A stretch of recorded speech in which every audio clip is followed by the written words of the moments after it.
Great to have you here, and a couple of comments I had to ask Jerry. This is the first time I've got to visit with you guys since the day in Dallas. And I just want to go back to, everybody gets recruiting and great things going on. And I'm always going to, I think I want to, for the rest of my career, always talk about our student athletes because I just, first of all, they're our best recruiters. We just put together a great class, and Ezekiel Elliott, I found out, is probably our best recruiter, and Michael Thomas might be number 2. And that makes you feel good as a coach. And our players started work in August. They had no day off for Thanksgiving because we play our rival, and that's a pretty important game around here. And then you go to Christmas, and your mind's really on playing Alabama, but we gave them a few days off. And then every other student athlete other than 2 teams gets that week or 10-day hiatus where you get your bodies right, get your minds right, and they go. And our kids actually had 2 days of missed classes. So I'm trying to visualize that professor actually marking down an absentee to a player. And Ohio State is 30 ACT average in that classroom. And so I just saw our players today. Here we go again, 5 o'clock in the morning. The alarm goes, and 6 a.m. the whistle blows, and we're going. And I just stare at those guys, and to think that our president of the NCAA allowed them to get financial reimbursement to go play the college football playoff, that's the right thing to do. And you're going to hear that probably 6,000 or 7,000 more times out of Ohio State, that we need to continue to do the right thing, which we have very strong opinions about that as well. But I think everybody needs to understand the workload that's put on. When you start saying let's add, and then when someone says let's add an 8th or 10th or 9th or 15th or 20-game playoff, obviously we have some strong opinions around here about that as well because we did it and we were part of it. So don't forget this, even on signing date. I know one thing around here, we don't forget the effort that they did to make history, and you can see there's a 2014 national championship sign over there that these players did, which we're all deeply indebted to them for that. Also want to thank our recruiting staff, led by Mark Pantoni. He's an ace. He's a guy who's been with me a long time. He's a grinder. We put together a very good class, and his support staff did a fine job, and then our coaching staff did a great job keeping this thing going. You have uneventful and eventful signing dates. We've had a couple uneventfuls where these guys say they're coming, and you move on. And then you have the other ones where it's normally this way, where there's 1 or 2. We had 5 at 11 o'clock last night where unsure where they were going. And that makes for a bad night for myself and a handful of our coaches that were involved with them. And I used to do it in the middle of the floor with a sleeping bag. I now moved to my daughter's room. She's no longer there. She's in college. And so I walk into her room and I plug my phone in and try to zzz, and you hear that darn thing going and going. And I looked at my clock one time, it was 12:10, and I'm still talking to Stan Drayton about Mike Weber. And we're trying to get a hold of him. And so it was a very eventful night. We didn't get everyone we wanted. We battled really hard. And but at the end of the day, the 5 jumped in the boat today. And the 5 were Isaiah Prince, KJ Hill, Mike Weber, Josh Alabay, and that lefty, Torrance Gibson. So that was a little anxiety around here during the morning, and our guys did a good job. A couple comments about the class. Did very well in the state of Ohio. Our linebackers, I'm really excited about that. I think that's Luke Fickle has really done a very, very good job in the last 3 years of building it back up to the Ohio State standards that I think was void when we first got here because of injuries and because of a variety of things. But you're looking now and you're seeing a Josh Perry, you see Raekwon McMillan, you see Dante Booker, Darren Lee, and you're starting to see these athletes coming up that are on all special teams. There was a time here a couple years ago we had linebackers weren't involved in the kicking game. And it wasn't because they're not supposed to be, it's because we just, for whatever reason, they were not. Now they're all over the place. And you look at these 3 guys that are coming in, Nick Connor, Justin Hayter, and Jerome Baker, they were the exact kind of body types, mentality, people that you want. Also, the offensive line, we don't have the tall, long guys.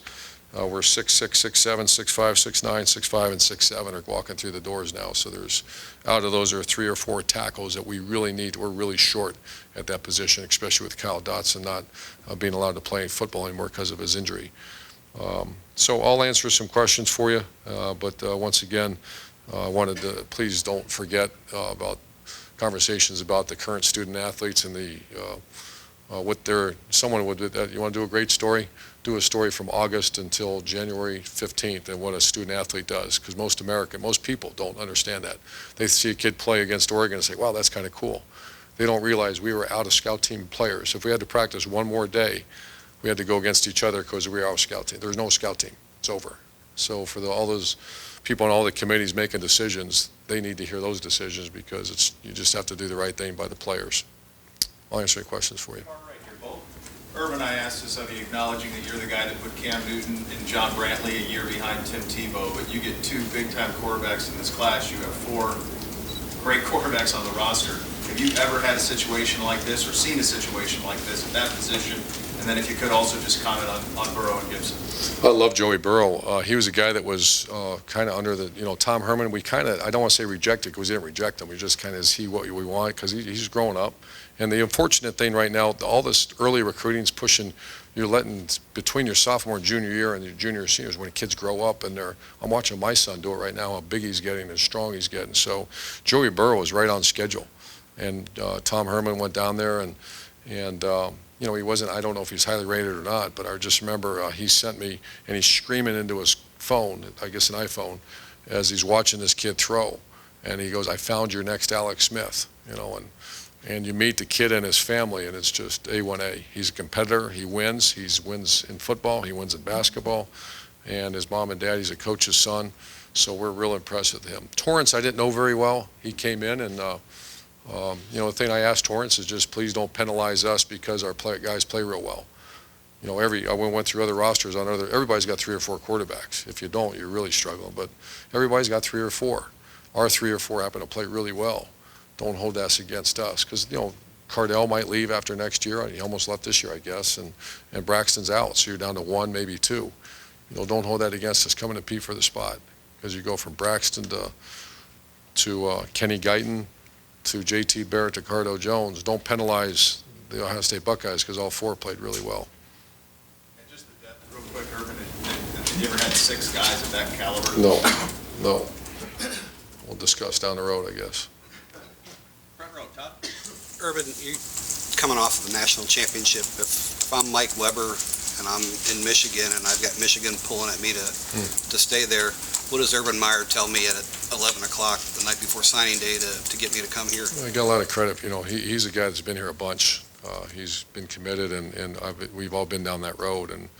And kids leave. Ezekiel Elliott was that's his brother now. I hear him talk, and I heard the term brother. And Zeke's our best recruiter. That does not happen without Zeke Elliott. Zeke Elliott's mother played at Missouri. His father played at Missouri. His mother was a track star at Missouri, and he went through the same transition. And so when they weren't talking about the Yankees-Red Sox rivalry or something, they're talking about how that is, the pressure, when I know I want to do this, but what about this? And there were former players going to his house. There was NFL guys from the rival, just trying to do what they're doing. And to be able to maintain it. As of 11 o'clock last night, I wasn't sure what he was going to do. And even at 8 o'clock, 9 o'clock this morning, we all weren't sure. And up until about an hour before it announced, we weren't sure. So what your question is, what do we tell them? The last 2 tailbacks are as good as anybody in America statistically. We have a fantastic offensive line, and we believe in a tailback. And it's not theory, it's real. You watch it on film. Front row, Tim? Yeah, Urban, as you look at these offensive linemen, what do they bring to the table more than anything else? Is it, you've gotten 6 this year, 5 last year. Do you feel like the cupboard has been, restocked? Well, we made some mistakes when we first got here. We had a couple guys not work out, and Coach Warner is a magician as far as developing the Reed Fragles and Darryl Baldwins and taking guys that really never played football and making them NFL-type players. And he's one of the best I've ever been around. I've never seen anything like that.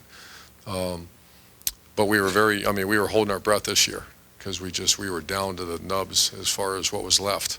And we needed this kind of haul. Now in there's a couple guys more game ready than the others, just because of the amount of experience they've had and the quality of competition, those type of things. But you need, offensive linemen, that's the one position, a little bit like D-line. It takes a couple years to get going. But they're long and they're athletic and they're tackle-type bodies, 3 or 4 of those guys, which we just don't have. Any other thing, you're up there, you're at midnight, 1 o'clock, you're talking to Stan Drayton. Is that still fun to you? How would you describe what that is like? That last was fun 48 when I hours. was 27 years old. Is what? Yeah, it was fun when you're 27 years old and you're 50 now.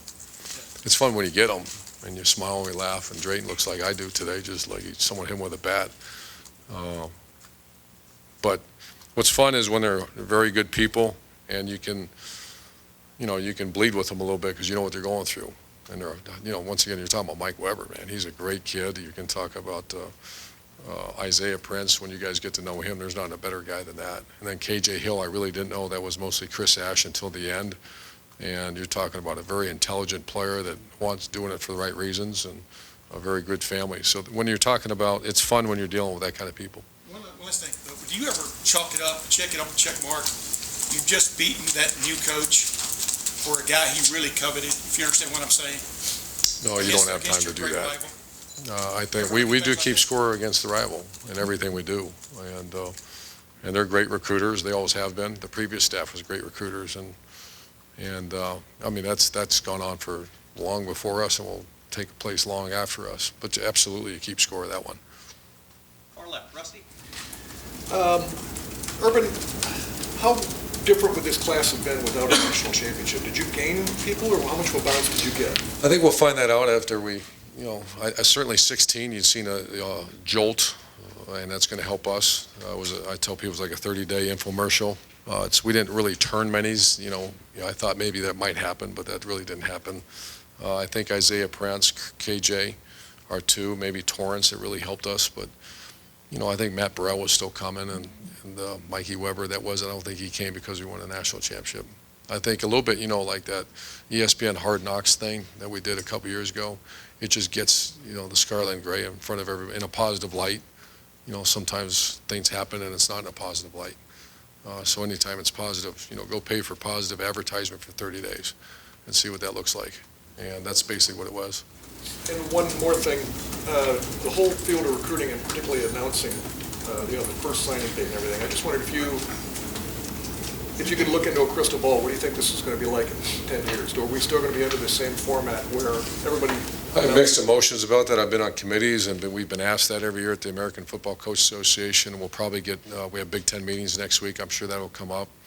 I think the SEC, when I was in the SEC, had a great model, but then I start thinking, my daughters went through it, and I'm just trying to visualize, people, there's no visit policies. You can't do this, you can't do this. If someone, imagine telling your coach your daughter can't go visit the school. I look and show she can't.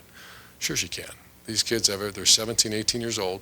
They're getting a plethora of offers and opportunities.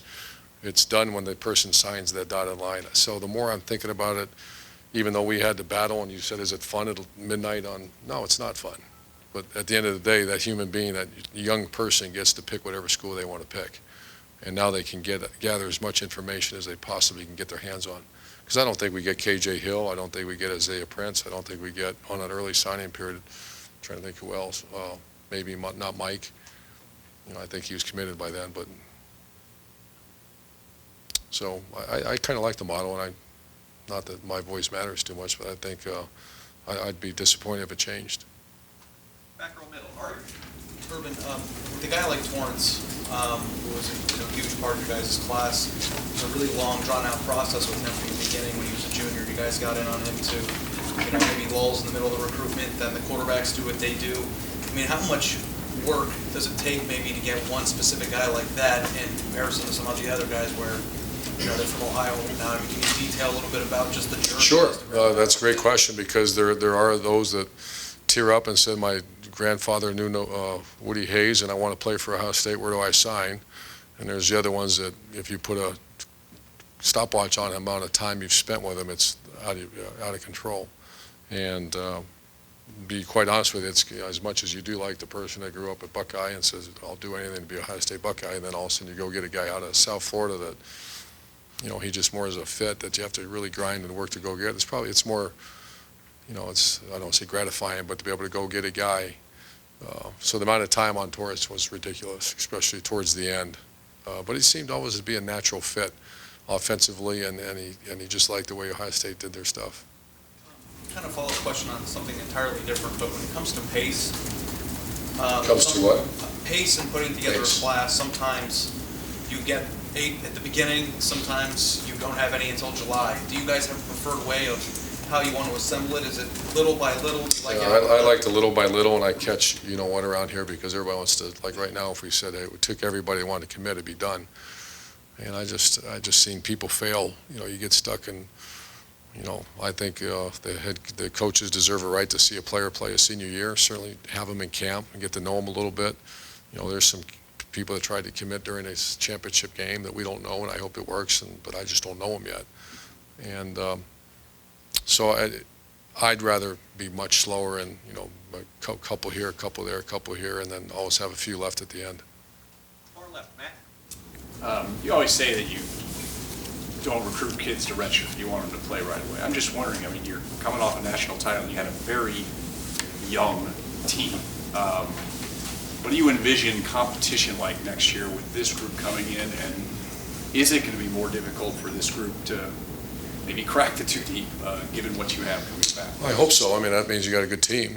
Obviously you don't, if you got a team that's, you got a bunch of freshmen, true freshmen coming and taking, you're probably getting your tail kicked in a little bit. So I don't know. I think, there's nothing quite like having a very good player behind the guy in front of you either to make you show up and go every day. There's nothing like it. And that makes their grades better because, you screw around in the classroom, you're out. One of the great things Coach Drayton did was, I guess Zeke missed a couple classes, and the next thing Curtis Samuel scores a touchdown and starts the game. So that's the perfect world that every coach wishes they had, but that doesn't happen very often. But next year will be a very competitive group because, like you mentioned, there's a bunch of starters coming back, but there's a bunch of guys that just signed a piece of paper that are going to go try to get a spot, and they have every right. If they're better than the player, we won't really worry about what you've done in the past. The best players know we compete. We try to create competition at everything, from the classroom to the off-season workout to the summer workouts, and obviously during spring and summer. Far right, Clay. Coach, everybody wants to be a great closer. A salesman, a DB, whatever. You went 5 for 5 last night. What do you attribute that to? We missed one a couple of days earlier, though. A guy that I loved, that Porter Gusting, the tremendous kid. I think, once again, I think it was our players. Well, I don't think, I know. But Mike Weber's not at Ohio State without Zeke Elliott. Just not even, I don't think it happens. I know it doesn't happen. So I attribute it to, you believe in what you're selling. It's a really good place, a lot of momentum, and our players right now are bought in. That's the cool thing. You walk out there in mat drills this morning, you see in the weight room, and the attendance, it's been great with Coach Marotti. There's a lot of momentum right now at Ohio State. Front row, Bill. Could you detail the process by which you got Prince and KJ Hill? Because obviously those are the 2 guys that were not committed. Prince was a battle. Prince committed to another school, and then a wonderful family. Father's from Trinidad. Just a great people. Was a fit. And then we went to see him. Felt great, home visit, and then he made a commitment. Then he came back for a visit and was blown away, and then it was a street fight until signing date. I think he's a great fit, great player that a lot of people wanted. KJ Hill was interesting. He committed early. He was on our radar a long time ago. Chris Ash knew his family. I didn't know his family at all. Kept telling us what great people they are. He's a receiver. He liked what we do, how we do things, and I think the national championship helped in that one a little bit. He saw we lost 2 upperclassmen too, and he watched very closely with how we do use the receivers, and I think that's why he jumped in more than anything else, just the actual receiver play. That you're a few over the 85 limit as of now. How do you think you'll resolve that? There's a couple injury issues that we're dealing with, and right now I think we're only at 85 or 86. I don't have that number in front of me. Back row left, Kevin. Coach, I wanted to ask you about 2 guys in particular, one being Rashad Berry. Some people were talking D end, some were talking tight end. He's listed at tight end. Is that a situation that, have you always looked at him as a tight end, or did the O coaches went out over the D coaches and he's tight end until further notice? And then secondly, Damon Arnett out of St. Thomas Aquinas, the school that you know very well. Joey came out of there. You probably knew it very well when you were in Florida. How important is it to just continue to have great success out of St. Thomas Aquinas? Yeah, that's a great. We'll take one every year if they give them to us. That's a great school. But Rashad that's all Stan Drayton. Coach Drayton really does a great job in Cleveland and that whole central northern, northeastern part of the state, and just smothers himself in there. And he started talking about Rashad a while back. I don't know Rashad that well. but I guess he just, he's one of those typical guys that just ballooned up, and is he going? I think we put him at tight end. We'll see what happens. We didn't know what we're going to do with our man Sam Hubbard, because his body kept changing and all that. So I really like this kid. I like his family. Got to spend a little time with him last weekend. But Stan Drayton's like doing cartwheels for this guy, because he's seen him play basketball, knows the coach, watches this kid develop, and he thinks he's one of the stars of this class. And Arnett, just what you saw, somebody came in. Yeah, well, we had a decommit, and we had some injuries in the secondary a little bit. Right now there's a chance, and I'll let everybody know, there's a chance Armani Reeves might not play. So that's when I talk about the injuries, because of concussions, and that's still being evaluated. And so that's a big priority, especially his size. He's tall, he's athletic, he's a strong guy, kind of developed in the last year, and he was a must-get, especially after we had a decommit. And last couple, front row left, Doug.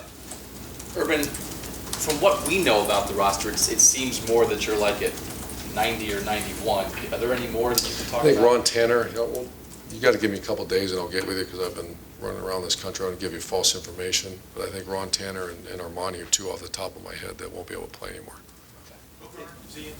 Bogart can't, Trey Johnson can't. So Bogart's definitely done.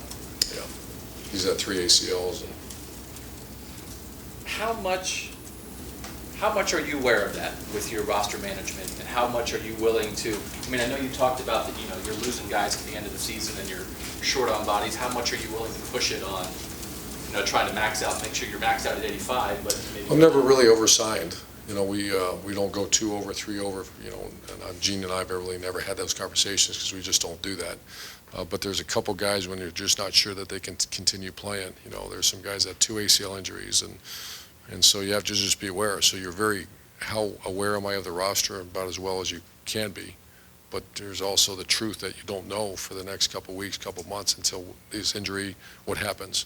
So you have to prepare, but you also can't do the unthinkable, and that's be stuck with 87 scholarship players come June or July. And did you see the cost of attendance issue? Is that something that came up with any kids in this class, or is that for just in terms of you're going to have? I'm embarrassed to say this. I have no idea.